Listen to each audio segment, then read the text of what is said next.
Well, welcome back, friends and family, Glory Gang. We're super excited to be with you today, Wednesday, as it is podcast day. Yeah. Let's go. Today, we're going to be covering a topic about lighting, and we are going to be walking you through how to achieve better lighting on any budget. So if you're a new filmmaker and you don't have any lights, or if you have a light or 2 lights or 3 lights, we'll walk you through that. Yep. But before we do, let's roll that intro. Let's go.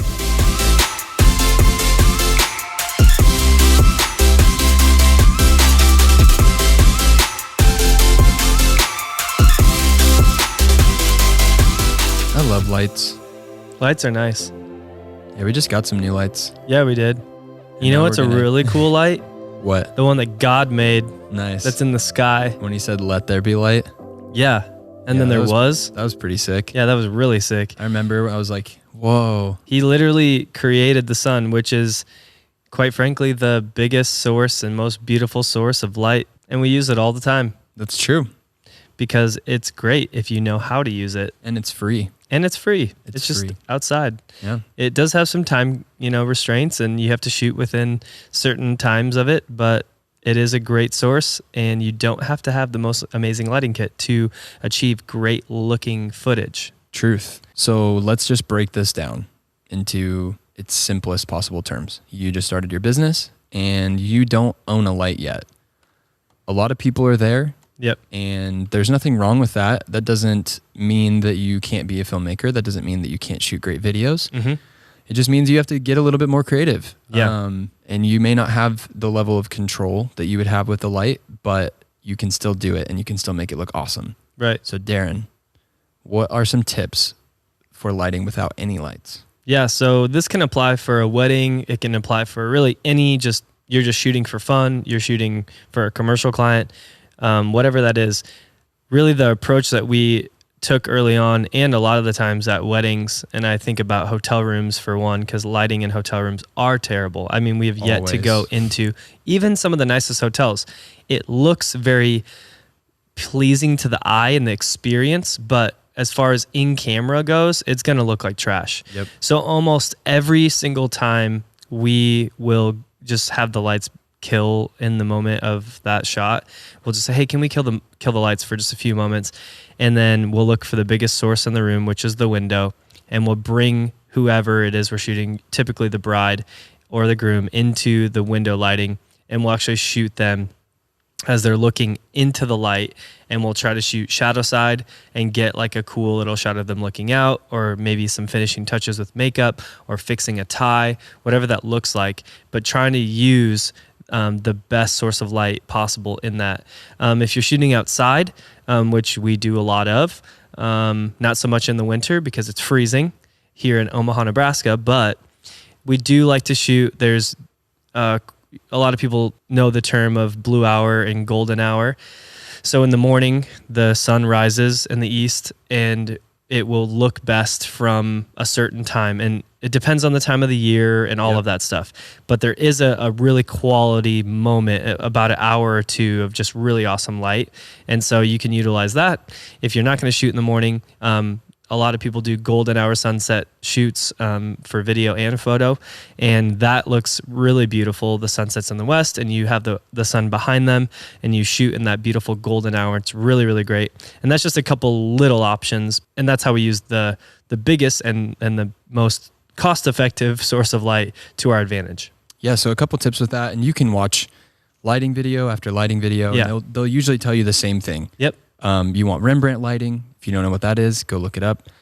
It's the most pleasing to the eye way of lighting something, and it's not necessarily the best for every situation. So you have to learn what does the look call for. Sometimes there is a reason to use hard light. Sure. But as far as what we want most of the time is soft light, because it looks beautiful. Yeah. It's the most flattering to the skin, and ultimately you want the bride to look good in her wedding film. And so a couple quick tips with that, like Darren said, placing them near a window. And the thing with lighting is the bigger the source, the softer the light's going to be. So that's the reason why when the sun's super high in the sky, the sun is a very small source of light compared to where we're at. Obviously, if you're 1 mile away from the sun's surface, it's going to be much larger. And you'll be dead. And you would be way dead.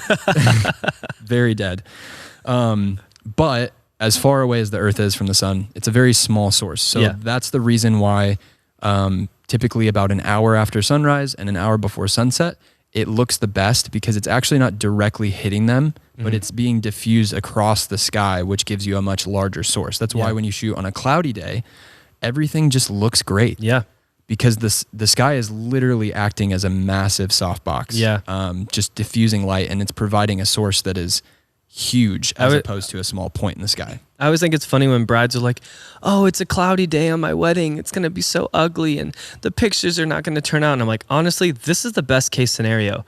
And I mean, you can literally shoot anywhere. You don't have to go find a shade tree. You don't have to go behind a building. You can literally pick anything and anywhere and it's going to look impeccable. Yep. Couple quick technical tips. If you face them, directly into the window, it can look good, but what we found, and this is what we did a lot of times if we would go shoot a commercial video for a client or a branding video, we didn't have lights yet, is we would kind of position them near a window, but almost at like a 45-degree angle.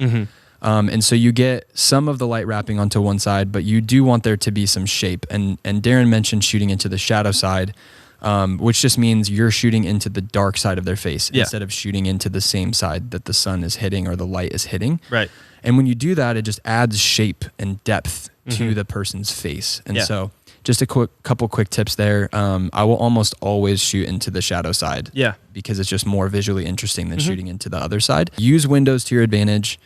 And when you're outside, if it is cloudy, great. You can put them wherever. If it isn't cloudy and the sun's high in the sky, your best bet is probably to find a spot of shade. And if the sun is, if it's direct sun, but the sun isn't directly overhead, what we've found works best is if you put the sun behind them. Yeah.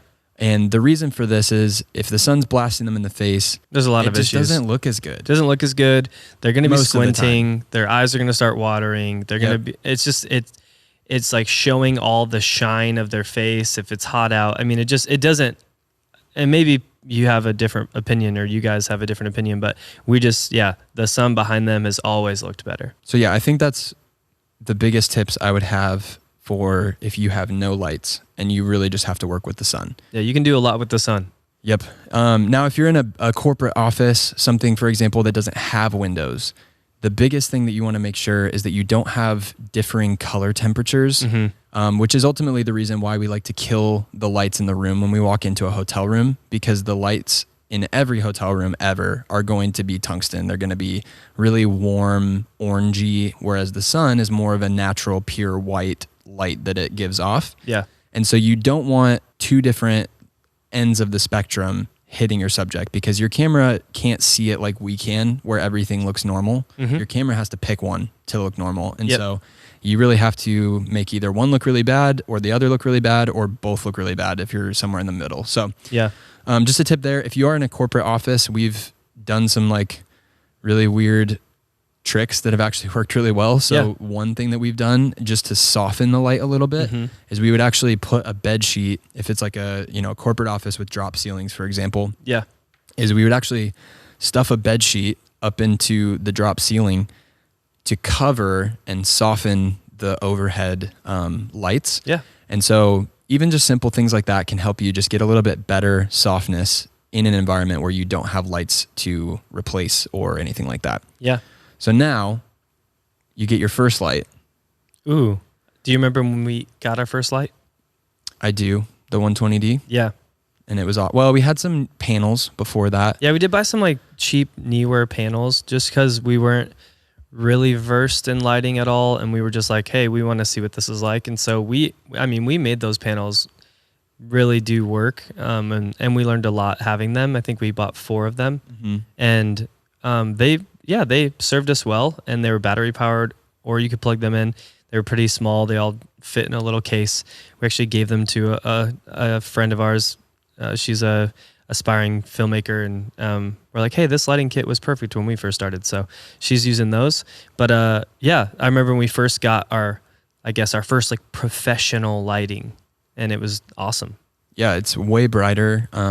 Panels are great, but my recommendation would be if you have no lights, save up for a good point source light. Rather, maybe opposed to, you can get those panels for super cheap. So maybe you get a set of panels, you can still use those as like a backlight or a kicker, stuff like that. Yeah. But as far as a good quality face light, and that's really my priority. If I could pick one thing that I want to make sure it looks good, it's the person's face. It's not the background. Yeah. Although I do want the background to look as good as possible, the person's face is my primary concern because that's what you're looking at. If that looks bad, it doesn't matter what the set design looks like, what the background looks like. It's just going to look like crap because the person's face is going to look bad. And so what I would recommend is getting yourself like even aperture 200X. I think we'll run you 350 right now. It's a bicolor light. It's a point source with a Bowens mount. Which if you don't know what that is, it's just a standard attachment mount that you can buy any size, shape. You can buy spotlight attachments, you can buy soft boxes, you can buy any type of attachment you could ever need for a Bowens mount light. Tons of modifiers out there. So you can shape it into whatever you want, but what I would recommend getting first is just a good, nice soft box that really enables you to put a window wherever you want. Is kind of what I like to think of it as. You have a big source. You can light someone's face in a way that's pleasing and soft from, a little ways away, a few feet away, depending on the size of your softbox. The bigger the softbox, the further away that you can put it. But without getting too far into that, get yourself something like an Aperture 200X. If you can afford to go for like a 120D Mark II or something like that, it's just going to be a little bit brighter. But honestly, at this point, the 200X didn't exist when we started. I probably would buy it first now because it's bicolor. One big issue we run into with lighting, you walk into a corporate office, all of their lights are 4000K. Well, if you only have a 5600K light, again, you're going to have conflicting color temperatures. It's going to, either the background's going to look like crap, they're going to look like crap. What happens when you have mixing lighting, like when you're editing? What is the typical issues that we run across when we've in the past shot with multiple sources of different types of light? Like if the sun's coming in a window, but you leave the office lights on, you got 56 coming in, you got 4K in the ceiling. What happens? So like I said, the camera can't tell what color things should be unless you set the white balance. So what you have to do is say the person is lit, their face is lit with the room lights at 3200. That's a very warm light. So if you tell the camera the face is lit at 3200, it's going to think that the daylight is also 3200, which it's not. It's like 5600 or 6000. And so the window light is going to look super blue and really terrible. On the other side, if you balance for the window light, so the window light looks nice, their face is going to look very, very orange just because the color of the light that's getting hit at their face. And so there are creative ways to use that. A lot of times I like to light with a natural daylight source and I like to backlight with something a little bit warmer. So there is ways to use this, but those are pretty polar opposites. Typically room lighting is very, very warm compared to daylight. And so it's a little bit too far to be able to reconcile. And it's hard to color. I think we've run into times where we've had to use footage from a room or a group setting and we're like, oh man, we didn't kill the lights for that shot, but we kind of need the shot. So we have to go in and really play with HSL curves and like manipulate it to look, salvageable to be able to use the shot. And you just want to kind of remove that altogether and just get the shot with the right lighting right away. Absolutely. So with something like the 200X that's bicolor, you can tune it to whatever color the atmosphere that you are in, and then it will look natural. Which is great. The bicolor is sick. We, again, like you said, we didn't have the luxury of the bicolor, so we're carrying around gels with us and trying to match it. And should we double up the gel or does this look about right? And trying to match it on set, it just didn't make sense. It's a pain anymore. It's you turn a dial. We actually just purchased our first ever bicolor lights. So we have never had bicolor lights. Never. We've made it work. So you can too. But now that you have the option, equipment is getting better and better and cheaper. So get yourself something like the Aperture 200X, and I think that you could light almost everything that you could ever need with that. As far as corporate weddings, the things that we do, that would get you very, very far. And ultimately, what you're working on is building up a lighting kit. And that's kind of where we have just recently arrived, where we now have, 3 very powerful bicolor, high quality lights that we're able to bring into a shoot. And I think if you add more lights, you should know what their purposes are.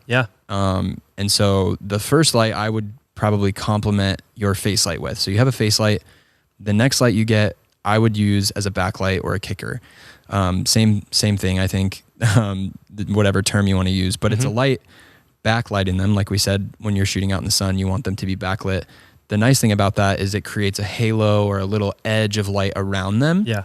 And again, it just separates from the background. It gives you that depth and that three-dimensional feel. And so if you're watching this on YouTube right now, you can see there's a kicker light right above us that's hitting the headphones. It's hitting our shoulders. Yeah. And if we were wearing black shirts on a black background, we would just get lost into the background without that kicker. And so those are super helpful. The third light you could use to light a background, or you could fill. We don't really fill all that often because we tend to prefer the more shape, and we like the shadow on one side and kind of the fall off. Yeah. But if you're shooting something that's more corporate, commercial, you want it to be that bright, well lit look, then having a third light to fill that other side is definitely super helpful. Yeah, I think you said something interesting about how we just now finally bought a lighting kit. Well, we're, over 3 years into our company. Why didn't we just go and buy a bunch of lighting? Because we knew it was the professional thing to do, or it was the stuff, the gear that we needed. Why did we wait so long? Why did we slowly build? Why did we start with something, learn it, move on to something else? Yeah, I think this could be a whole podcast episode on when to upgrade gear. Sure. But what we've tried to do, with the exception, I think, of the Ursa purchase, and we actually went back and were able to make that into this scenario. Yeah. But we use our gear to the point where we cannot use it any better. Or we pretty much maximize the use of the gear that we have. Yes. And we identify a problem of we can't do this without this. Yeah. And then when we have fully maximized the gear that we have, then we consider buying new gear. And obviously you have to have the money, you have to wait until the right time financially till you have the money to buy it. But yeah, I think we are still using the A7 IIIs that we bought when we started our company. Yeah. Well, why is that? There's been 47 models that have came out since then that have been better. True. Because we can still do what we do on them. And we have had limitations, and that's why we bought the Ursa. And, we found out that we don't actually run into those limitations that often. And so I think you need to know too, like, we found ourselves butting into the situation of not having a bicolor light at almost every shoot. Yeah. And so it came to a point where we're like, okay, we're using for the 120D for as much as we possibly can. We probably should upgrade and get something a little bit better. Sure. Why do you think we're using these new like LED lights? I know a lot of people, I feel like LED gets a lot of flack in the film industry, and maybe not so much in the wedding industry. Everyone uses LED. It's not like you're bringing hot lights to a reception. Right.